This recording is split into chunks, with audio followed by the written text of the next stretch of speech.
Donc, si vous voulez, on va débuter tranquillement. Alors, bonjour à toutes et à tous et bienvenue à ce nouveau webinaire du 8 octobre 2024 du Réseau de recherche en intervention en sciences infirmières du Québec, le RISIC.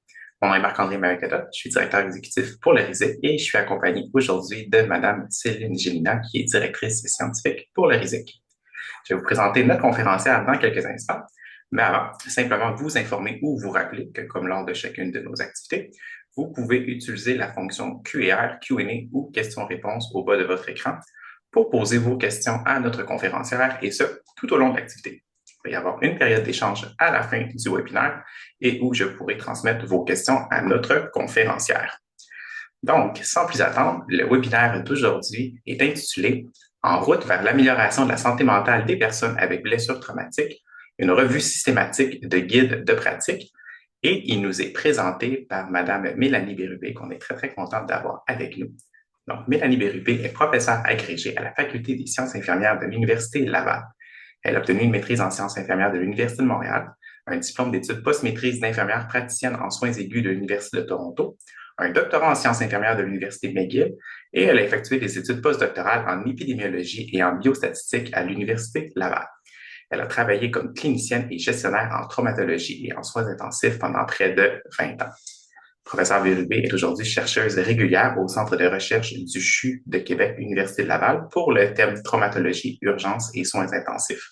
Ses recherches portent sur la prévention de la douleur chronique et de l'utilisation à long terme des opioïdes, sur l'élaboration d'indicateurs de qualité en traumatologie et sur l'application des connaissances à la pratique.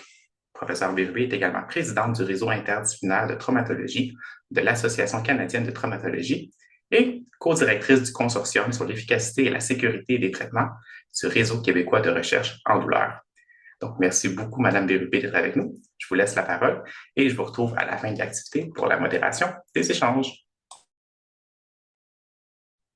Donc, merci beaucoup, Monsieur Cadotte, et merci à Céline pour l'invitation à, à- à présenter cette revue systématique de guide de pratique clinique.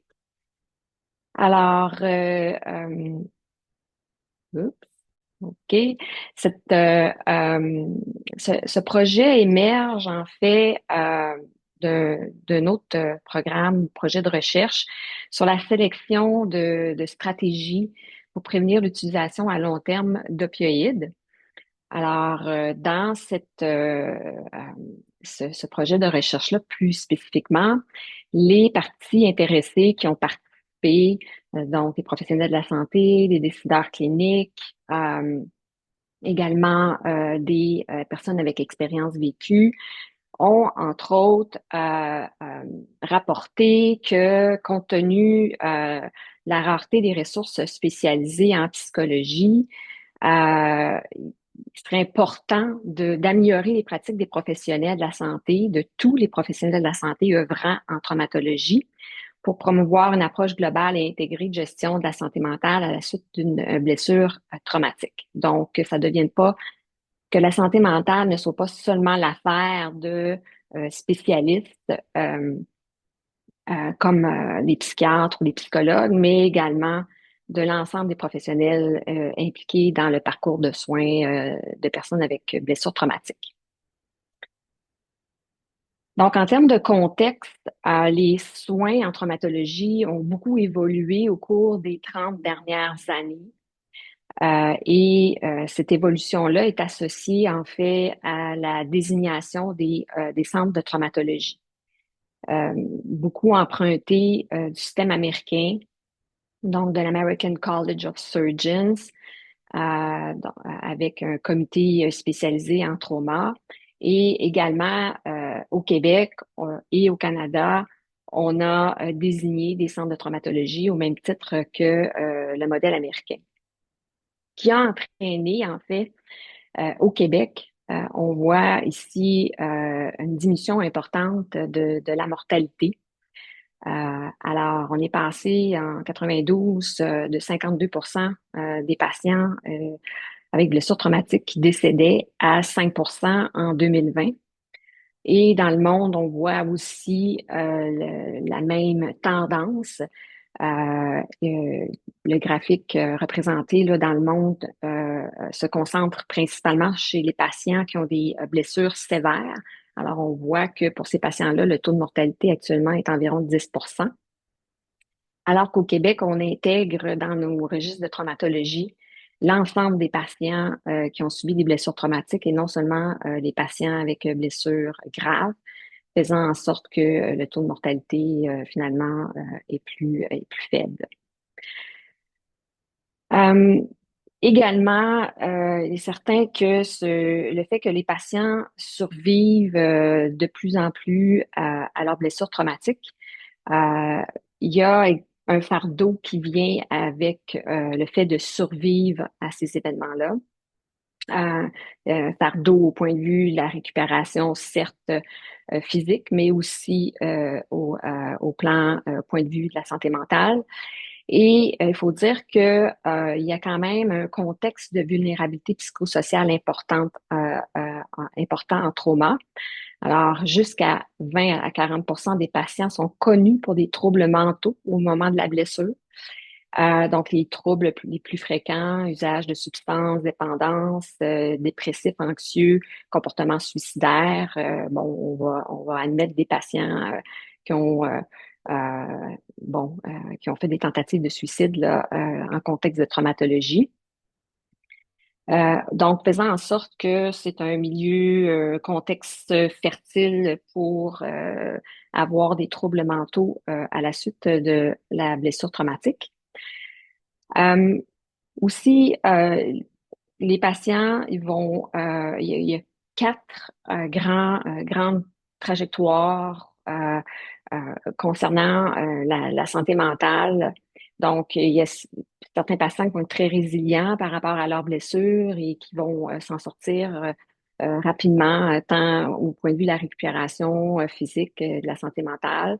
D'autres qui vont vraiment s'inscrire dans un processus de rétablissement avec parfois un syndrome de stress aigu, apparition retardée, donc qui fait en sorte que c'est important de continuer à suivre nos patients dans leur parcours et même parfois après leur congé de l'hôpital et certains vont développer une détresse chronique.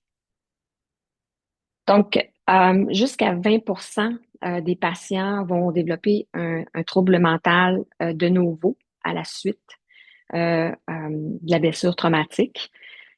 Et ce qui entraîne aussi en centre de traumatologie des problèmes quand même importants. Donc,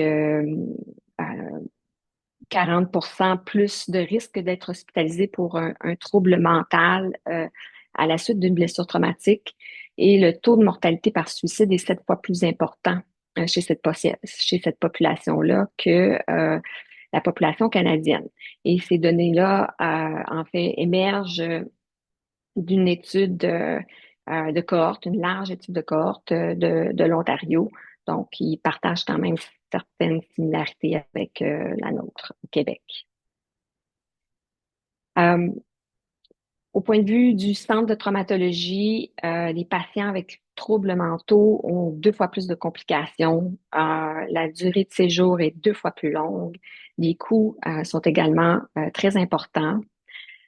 Donc, les durées de séjour plus longues peuvent s'expliquer, entre autres, par les complications, bien sûr, mais également par le fait qu'il est particulièrement difficile d'organiser les services chez les patients avec troubles mentaux euh, en lien avec la sortie du centre de traumatologie. Ensuite, à long terme, ces patients ont 10 fois plus de douleurs chroniques et de limitations physiques et également quand même un retour au travail et une utilisation des services retour au travail qui est diminué, une utilisation des services beaucoup plus importante. Tout ça dans un contexte aussi où le portrait de la traumatologie a changé pendant la COVID et à la suite de la COVID-19.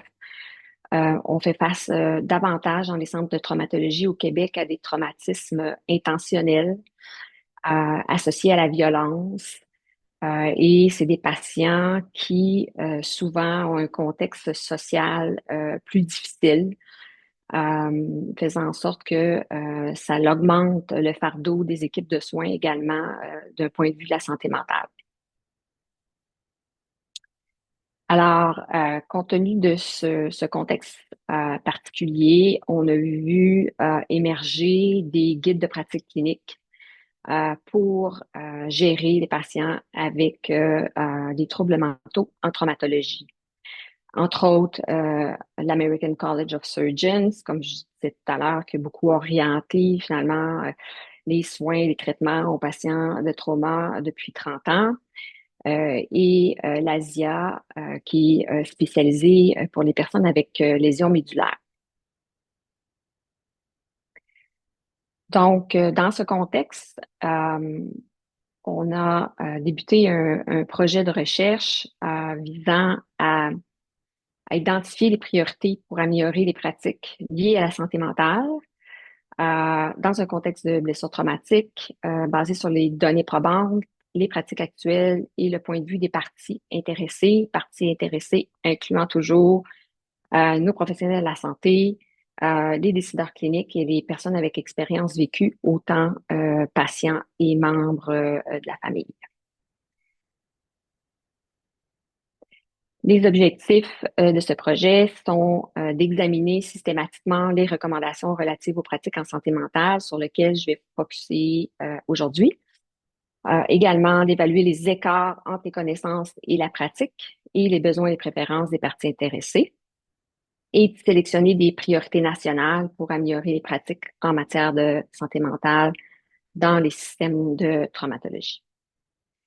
C'est un projet qui implique, c'est un projet pan-canadien et également international, qui implique plusieurs centres de traumatologie à travers le Canada, notamment au Québec, au Nouveau-Brunswick, en Nouvelle-Écosse, en Alberta, Edmonton, Calgary, Regina, Saskatchewan, le Vancouver General Hospital, également Rotterdam, Melbourne qui sont impliqués et plusieurs agences d'accréditation et des associations de personnes avec expérience vécue.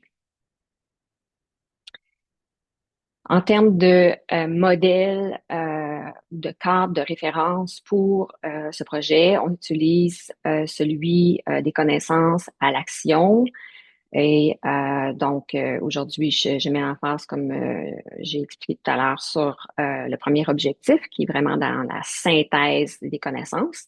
Et on va poursuivre par la suite avec les autres objectifs. On utilise également le modèle GRADE de l'évidence à la décision qui reflète bien l'implication de toutes les parties intéressées et non seulement, qui se base non seulement sur l'efficacité des stratégies à mettre de l'avant, mais également sur d'autres critères très importants quand on veut implanter des nouvelles pratiques en termes d'utilisation, l'évaluation d'utilisation des ressources, des coûts, l'équité, l'acceptabilité, la faisabilité d'implantation.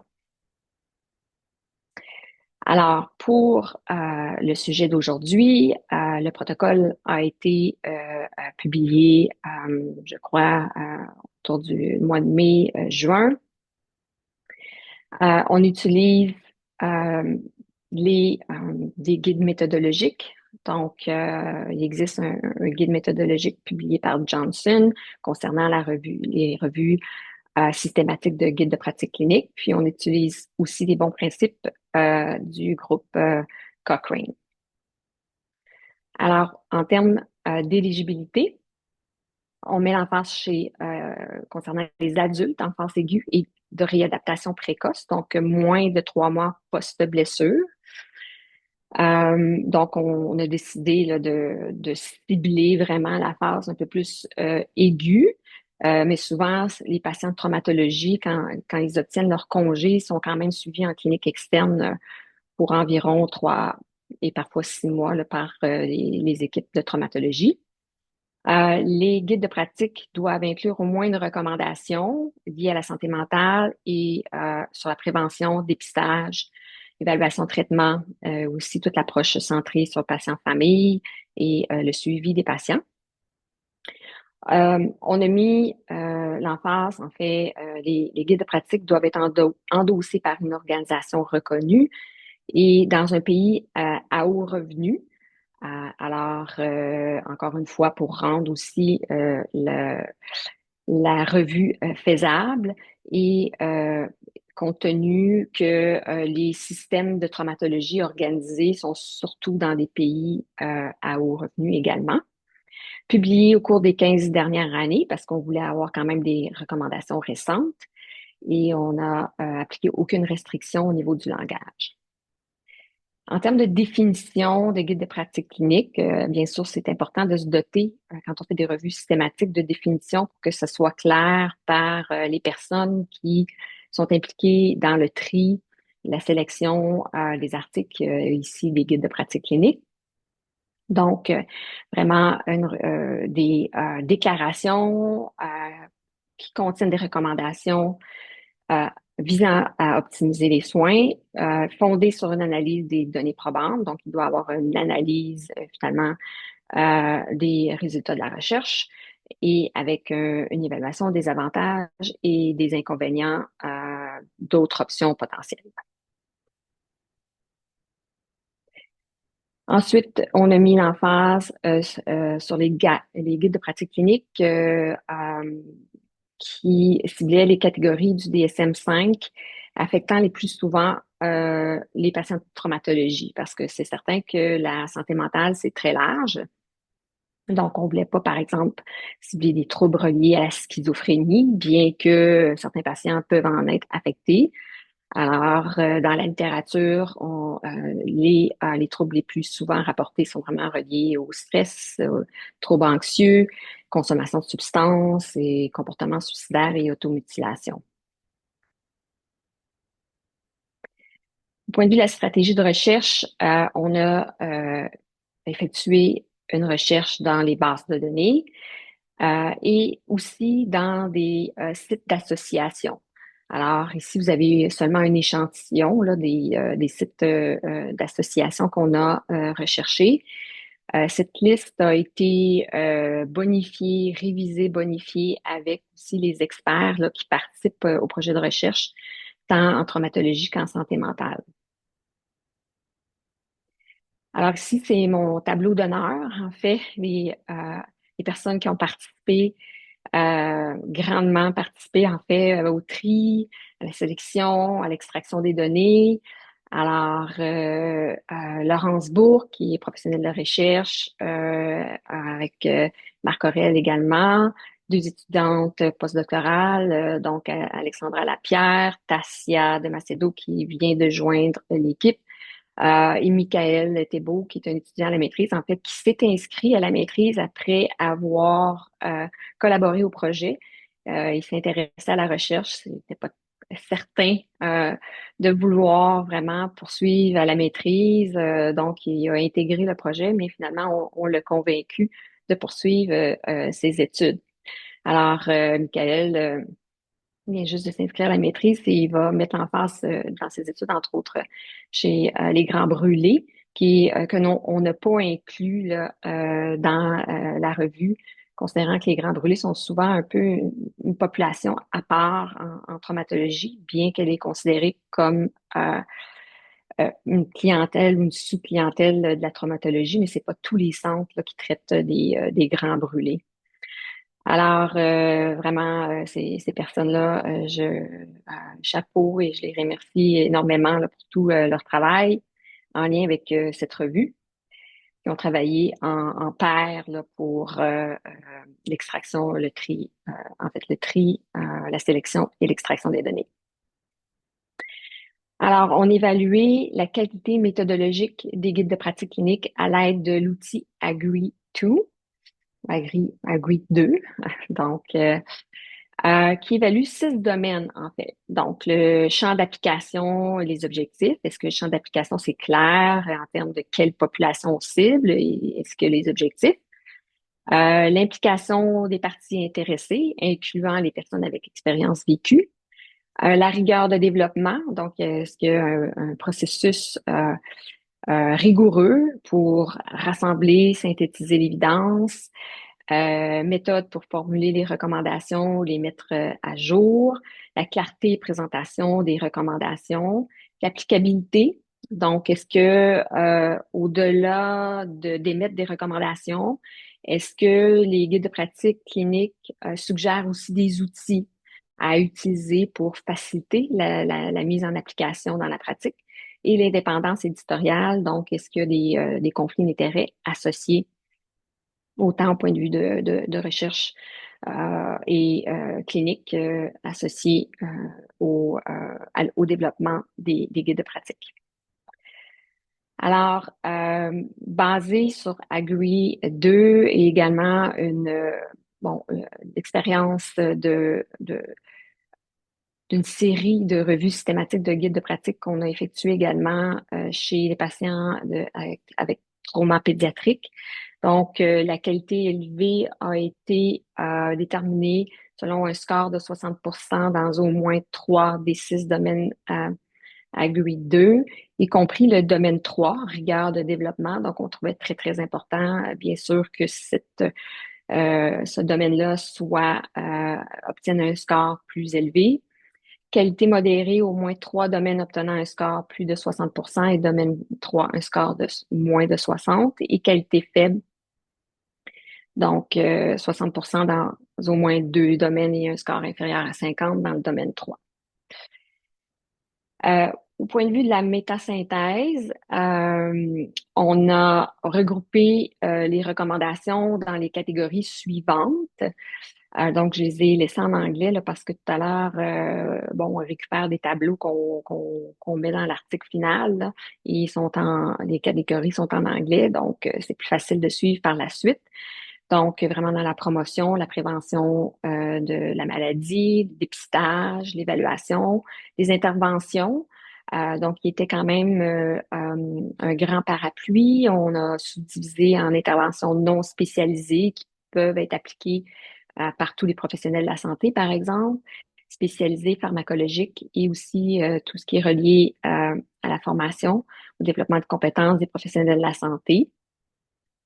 Ensuite, l'orientation des patients pour le suivi, soutien, surtout quand au congé du centre de traumatologie, et toute l'approche centrée sur le patient et la famille. Alors, on a identifié quand même la stratégie de recherche. Habituellement, on utilise des stratégies assez sensibles quand on fait nos, euh, nos revues systématiques. Souvent, on obtient des grands N. C'était quand même une stratégie très exhaustive. On a cherché 95 sites également d'associations. On a terminé avec 40 guides de pratique clinique là, à inclure dans la revue systématique. En termes de caractéristiques des guides de pratique, donc on voit quand même là, dans les 5 dernières années un intérêt plus important où il y a eu plus de publications de guides de pratique en santé mentale pour la clientèle de traumatologie. Également, au point de vue des pays, égal Europe, États-Unis, moins au Canada et quelques-uns en Australie. Il y a eu quand même tout un processus pour établir le niveau d'évidence des recommandations et leur force également, considérant que les guides de pratique clinique utilisent souvent des systèmes de classification différents. Donc, il fallait quand même les faire communiquer et les unifier. Entre autres, l'étudiante au postdoc Alexandra Lapierre qui a travaillé très fort pour émettre ce tableau, qu'on a aussi finalement fort de notre expérience là, antérieure avec la clientèle pédiatrique là, qui nous a beaucoup guidés également dans ce processus. Alors, au point de vue de la qualité méthodologique, selon la grille 2, les domaines les plus souvent problématiques, donc en fait, il y a environ la moitié, là, un petit peu plus de la moitié des guides de pratique qui ont été jugés de qualité élevée. Mais les domaines pour le reste des guides de pratique avec une qualité plus faible, donc, les enjeux majeurs étaient reliés à la rigueur de développement, l'applicabilité, l'implication des parties intéressées, qui finalement, la majorité du temps, le problème était relié à l'implication des patients familles et les dépendances éditoriales également. Euh, Au point de vue des recommandations, du niveau d'évidence des recommandations. Alors, on a extrait 195 recommandations de guides de pratique clinique de haute qualité. Euh, En termes, bon, il y a 8% des recommandations qui étaient de niveau d'évidence élevé et 14% de niveau d'évidence modéré. Donc, quand même très peu là, de recommandations avec un soutien empirique là, important. Et au point de vue des recommandations, le 2 tiers concernait la clientèle ou la population de traumatologie avec traumatisme crânio-cérébral dans vraiment de la commotion au traumatisme crânien-cérébral modéré sévère. Donc, quelques exemples ici de recommandations. Alors, pour la promotion de la santé et la prévention de la maladie, ici, on a une recommandation chez les patients avec traumatisme crânien modéré sévère. Donc, tous les patients devraient recevoir de l'éducation concernant l'utilisation de substances après un traumatisme crânien. Là, on voit un peu, bon, il y a du dépistage, il y a aussi de l'orientation dans la recommandation, mais on termine avec l'éducation, discussion avec le patient concernant les risques associés à l'utilisation de substances. Au niveau du dépistage, ici, on a de l'American Academy of Orthopedic Surgeons. Alors, pour les patients avec blessures orthopédiques, qu'on devrait faire le dépistage chez tous les patients qui ont subi un traumatisme aux membres inférieurs avec de haute énergie pour les risques psychosociaux, donc dépression, syndrome post-traumatique.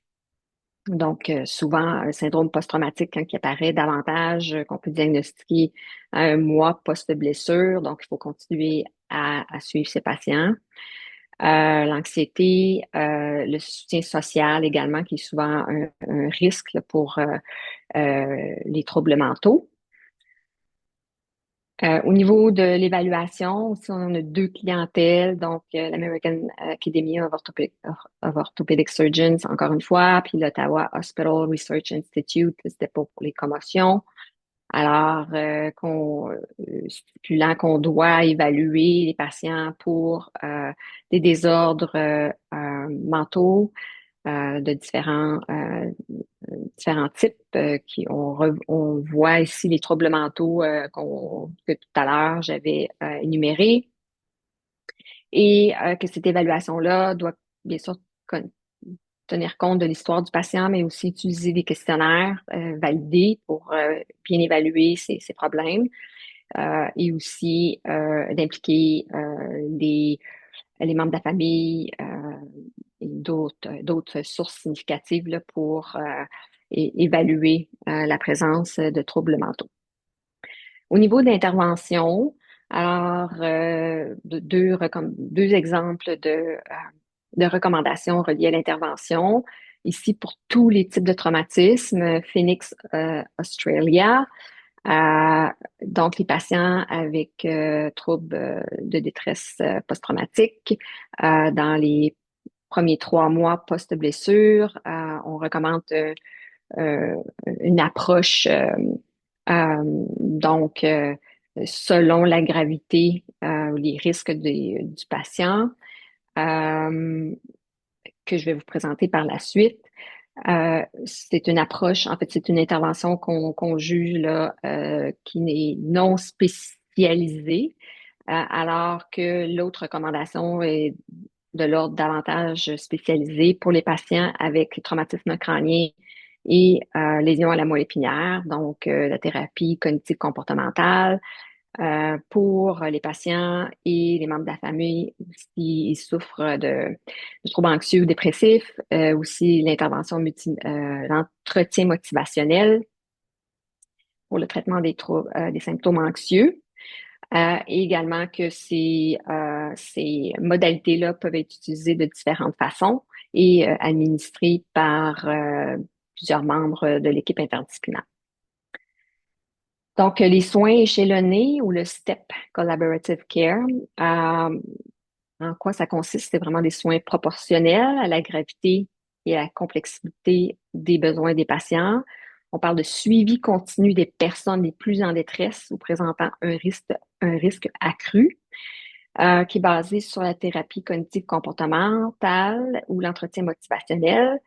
Ont également une gestion de cas et potentiellement des interventions pharmacologiques.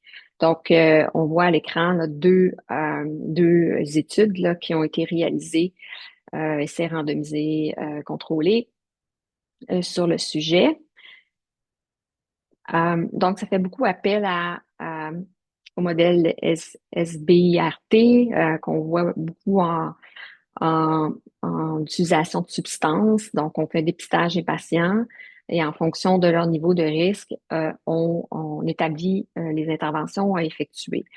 Alors, pour ceux qui sont à risque modéré, on parle d'interventions brèves, donc de discuter avec les patients, par exemple, pendant la sortie du centre de traumatologie, avant le congé, des risques associés à l'utilisation de substances. On commence un peu à planter des graines au point de vue motivationnel pour changer de comportement.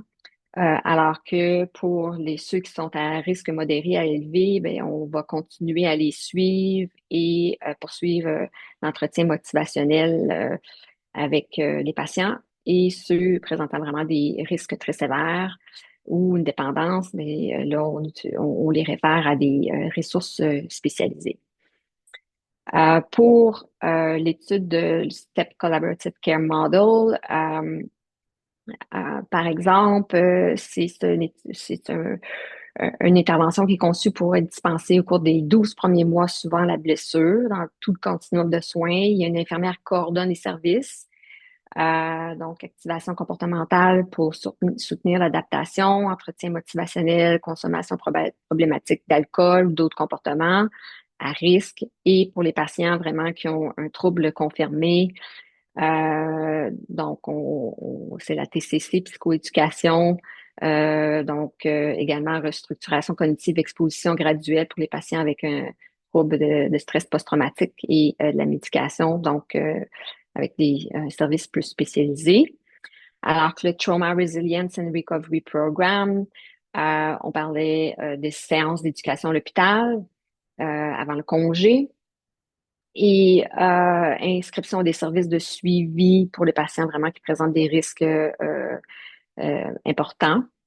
Mais il y a un service automatisé, un dépistage à 30 jours, comme j'expliquais tout à l'heure avec le trouble de syndrome post-traumatique ou la dépression qui se manifeste pas nécessairement durant l'hospitalisation, mais bien bon, une fois que le patient quitte le centre de traumatologie.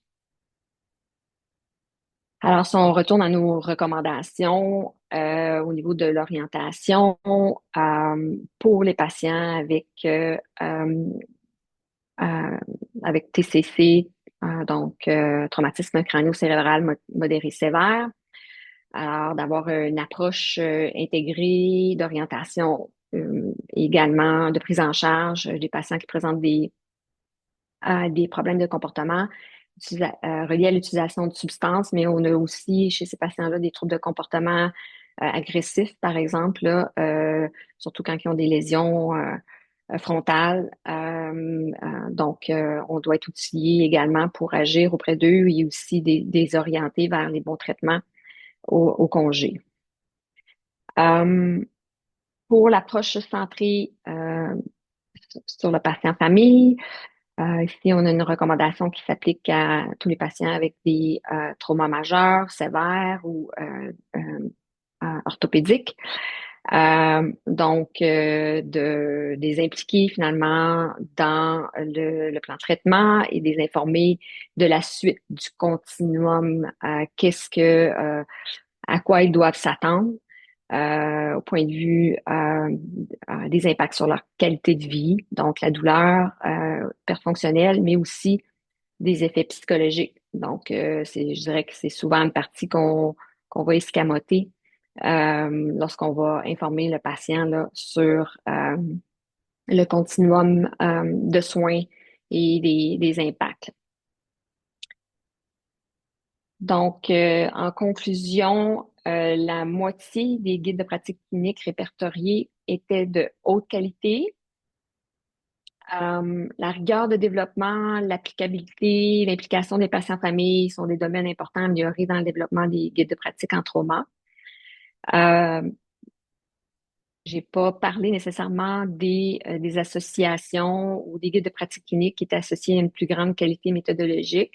Entre autres, l'American College of Surgeons a vraiment publié plusieurs guides de pratique pour améliorer les pratiques en traumatologie, reliées, oui, à la santé mentale, à la douleur, par exemple, et chez d'autres clientèles dans lesquelles étaient insérées des recommandations, par exemple, la personne âgée également, des recommandations sur la santé mentale.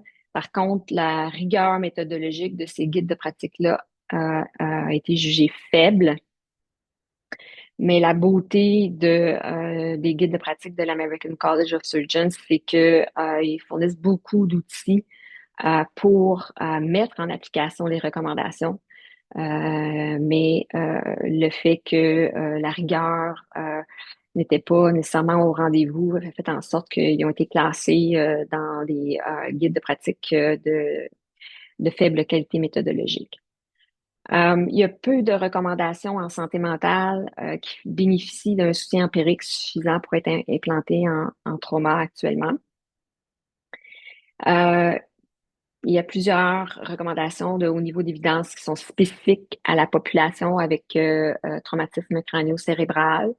Il est certain que certaines de ces recommandations-là, pour avoir fait quand même plusieurs études avec la clientèle de trauma, c'est difficile de compartimenter ces patients. Donc, parfois, ils vont avoir un TCC, mais d'autres lésions traumatiques également. Donc, il faut juste, dans la suite du projet, voir également les recommandations spécifiques du TCC, comment elles peuvent s'appliquer. Elles peuvent s'appliquer aussi aux autres clientèles. Euh, il y a davantage de recherche qui est nécessaire concernant les catégories de recommandations reliées à la promotion, la prévention de troubles mentaux quand les patients sont dans nos centres de traumatologie et quand on les suit par la suite. La formation, développement des compétences des professionnels de la santé, l'orientation pour suivi et soutien. Donc, il y avait peu de recommandations à cet effet-là et c'est particulièrement complexe. Donc, il faut s'y pencher plus sérieusement et vraiment toute l'approche centrée sur le patient famille. Donc, de cultiver la communication avec eux, de tenir compte de leurs besoins, leurs préférences, les engager dans le plan de suivi de traitement relié à la santé mentale, qui est particulièrement important. Alors, pour les prochaines étapes, euh, on va évaluer les lacunes entre les connaissances et les pratiques et les besoins et préférences. Donc, on va prendre finalement les recommandations de qualité qui proviennent de guides de pratique clinique de haute qualité méthodologique et qui sont basés sur un niveau d'évidence modéré à élevé pour déterminer finalement lesquels sont utilisés actuellement en pratique avec une enquête de pratique, entre autres avec les gestionnaires de programmes de traumatologie. On va faire des revues de dossiers également parce que les pratiques en santé mentale, malheureusement, ne font pas partie là, du registre de traumatologie. Donc, il faut aller voir des dossiers. Donc, il va y avoir des revues de dossiers dans plusieurs centres de traumatologie canadiens. Des groupes de discussion également. Donc, c'est vraiment une approche mixte de recherche. Donc, des groupes de discussion également avec pour compléter les données de l'enquête de pratique, revue de dossier avec les professionnels de la santé, les gestionnaires, donc les décideurs cliniques et des entrevues individuelles avec les patients, familles, pour explorer finalement leur expérience et en lien avec les stratégies ou les recommandations euh, pour optimiser la santé mentale et obtenir leur point de vue sur ce qui doit être amélioré. Ensuite de finalement, cette étape de recherche cruciale, on va faire une étude de consensus pour sélectionner les recommandations à implanter ou à tester davantage dans le système de traumatologie en impliquant toujours les parties intéressées, donc personnes avec expérience vécue, les professionnels de la santé, les décideurs cliniques. Alors, merci beaucoup. Merci beaucoup, Madame Bérubé, pour votre présentation. Je pense que moi, ce que je retiens, ce qu'on peut voir, c'est justement, malgré le fait qu'il y a cette amélioration-là sur les taux de mortalité qu'on a vu depuis environ plus que 20 ou 30 ans, ça vient avec un fardeau psychosocial qui est assez important. Puis je pense que vous l'avez bien fait ressortir en termes les différents troubles de santé mentale qu'on connaît, stress post-traumatique, anxiété, dépression, abus de substances, risque suicidaire. Ce qu'on voit aussi avec le travail que vous avez fait, je pense, c'est justement tout le travail puis la rigueur que ça demande de réaliser une revue des guides de pratique clinique. Je pense qu'on a pu voir aussi à la fin de votre présentation plusieurs recommandations qui sont, en tout cas, de mon point de vue, très, très actionnables que les gens pourraient mettre en pratique pour améliorer justement la prise en charge des personnes qui développent des troubles de santé mentale à la suite d'une blessure traumatique. Comme je vous l'indiquais dans le chat, vous pouvez poser vos questions dès maintenant à notre conférencière en utilisant la fonction questions et réponses au bas de votre écran et je pourrai transmettre vos questions.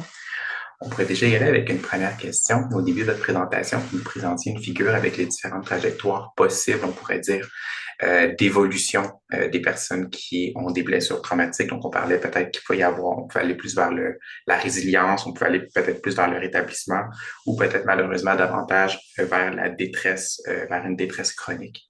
Qu'est-ce qu'on sait en ce moment peut-être des caractéristiques qui pourraient prédisposer certains patients à la suite d'une blessure traumatique, on pourrait dire, de s'aventurer davantage dans une trajectoire versus l'autre. Donc, quels patients vous apparaissent peut-être davantage à haut risque d'emblée de développer des blessures, des troubles de santé mentale à la suite de blessures traumatiques? Oui, alors au niveau des risques, bon, c'est certain d'avoir, comme j'expliquais, il y a plusieurs patients qui ont une vulnérabilité psychosociale préalable.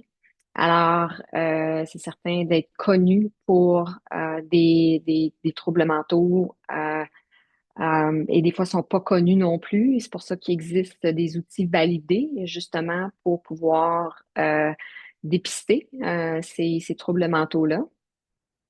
Donc, le dépistage, finalement, est un élément essentiel. Je dirais c'est notre issue primaire là, qu'on va collecter dans les données, dans dans les dossiers, en fait, parce que, justement, ça déclenche tout le reste, là. Donc, être connu ou pour des troubles mentaux, ou qu'on identifie au dépistage. Également, le soutien social qui ressort beaucoup, donc un faible soutien social, Également qu'il existe des outils validés là, pour aller dépister euh, ces, cet enjeu.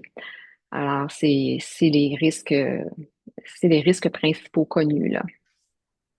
Il y a Donc, aussi la gravité de la blessure qui ressort, pas toujours pas dans toutes les études prédictives, je dirais là, mais des études avec des quand même des cohortes importantes ont démontré que le fait d'avoir des blessures plus graves pouvait aussi. euh, et les traumatismes crâniens, c'est pas nécessairement pour rien là qu'il y a beaucoup d'études qui est faites à ce sujet. Pourrait également avoir davantage de risques de développer des troubles mentaux. Donc, associés potentiellement aux mécanismes de blessure, avec utilisation de substances au préalable, puis là, il y a un traumatisme qui, finalement, à cause du mécanisme de blessure, ont un traumatisme localisé, un traumatisme crânien, puis le fait d'avoir des changements au point de vue cérébral fait en sorte que les patients vont se tourner davantage, par exemple, vers des substances ou également qui vont être plus dépressifs à cause de tous les changements biochimiques au point de vue du cerveau, là. on retient plusieurs caractéristiques d'emblée, la gravité de la blessure que le patient aurait pu vivre, ou peut-être même les traumatismes crâniens qui pourraient peut-être davantage prédisposer à des troubles de santé mentale. Vous nous parliez peut-être des patients qui sont déjà connus avec des troubles de santé mentale, ou peut-être qui en ont, mais qui n'ont jamais été dépistés, puis également un faible soutien social. Donc, toutes ces caractéristiques-là qui pourraient peut-être prédisposer davantage le patient à développer un trouble de santé mentale à une blessure traumatique. Je laisserai la parole à Madame Céline Gélina. Merci Marc-André. Merci beaucoup Mélanie pour la présentation. C'était vraiment bien. Puis c'est un travail colossal là, qui a été réalisé. Donc chapeau pour ça. En fait, ma question, c'est sur un thème là, qui nous rejoint toutes les deux, la douleur chronique. Donc, j'aimerais, dans le fond, t'entendre sur le rôle de la douleur chronique dans le développement des troubles de santé mentale.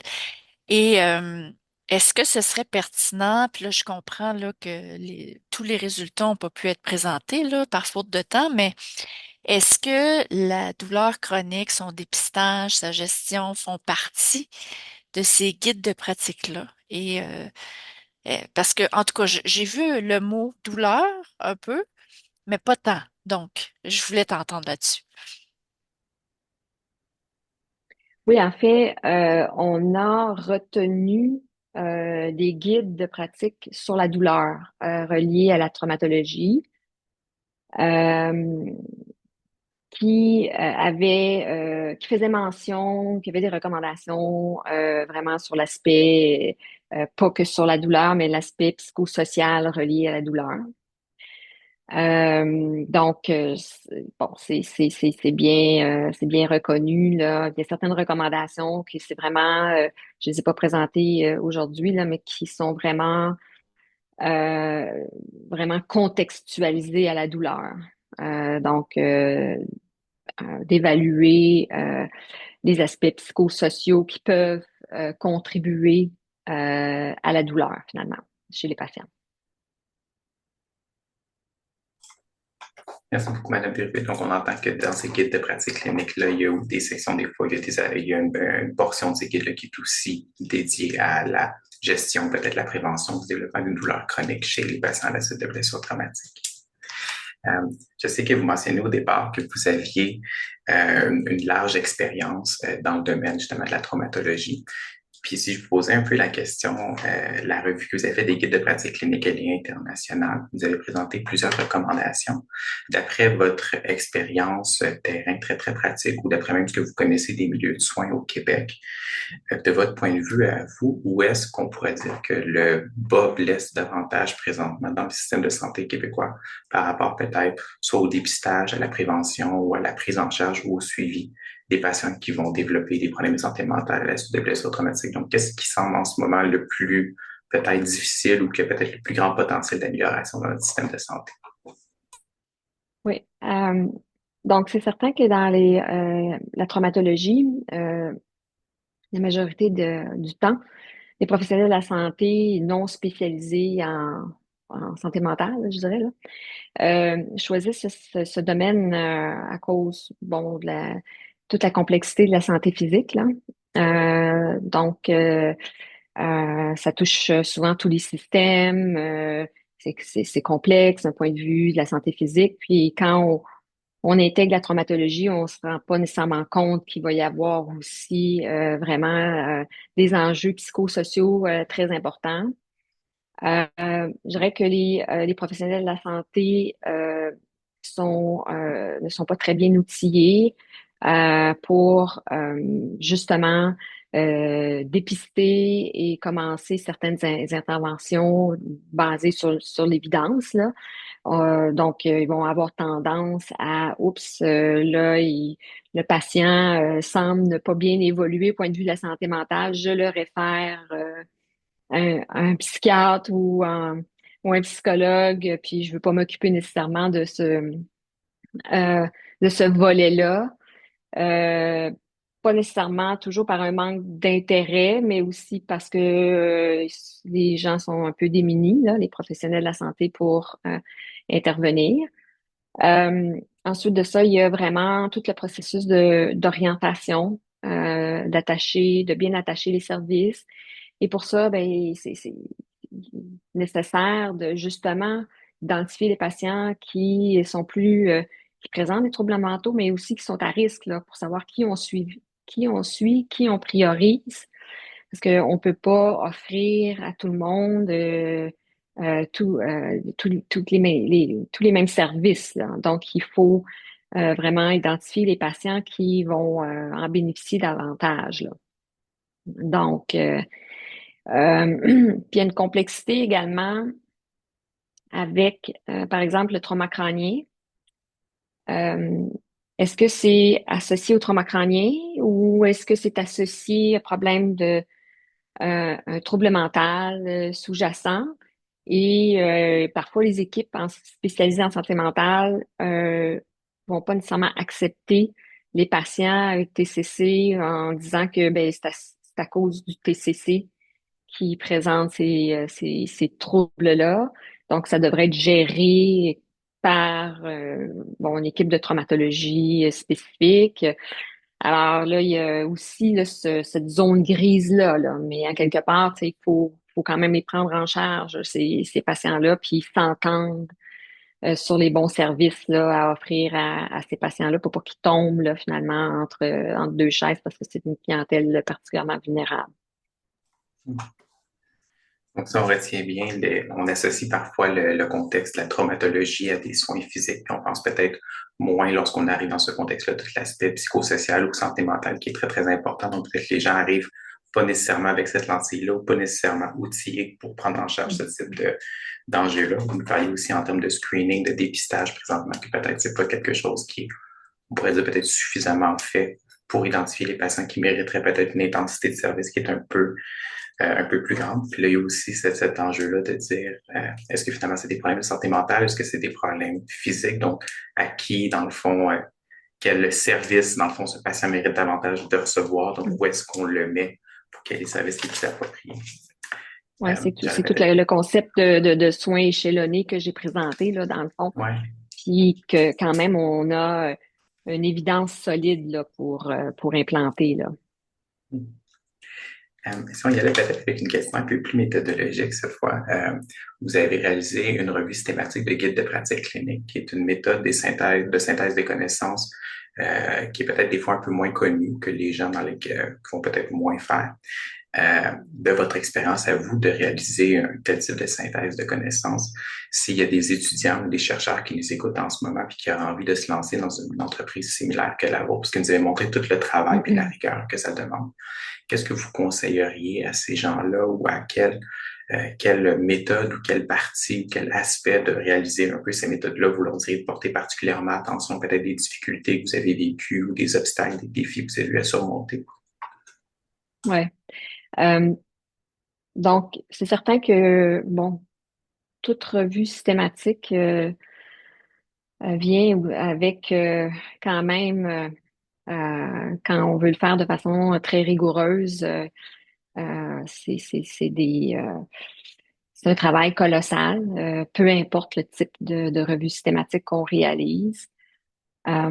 Ici, la complexité était bien sûr là, d'unifier tous les systèmes pour déterminer le niveau d'évidence à force des recommandations, parce que vraiment, l'ensemble des guides de pratique clinique, plusieurs utilisent des systèmes différents, donc il faut les faire communiquer, là, les unifier. Euh, Également, bon, la santé mentale, c'est assez large. Au départ, on avait l'intention, euh, bon, de couvrir la santé mentale, pas nécessairement juste en des guides en traumatologie, parce qu'on avait peur de manquer certains guides qui pouvaient s'appliquer à la traumatologie. Mais si on avait pris cette approche-là, bon, probablement que j'aurais pas eu de résultats à vous présenter aujourd'hui là, parce que il faut faire attention, là, faut cibler, faut pas prendre la bouchée trop large. Bon, c'est ça. Donc ça a été vraiment une décision importante au départ de vraiment cibler davantage là, à la clientèle de trauma, bien que certains guides de pratique clinique semblent intéressants aussi pour cette clientèle-là.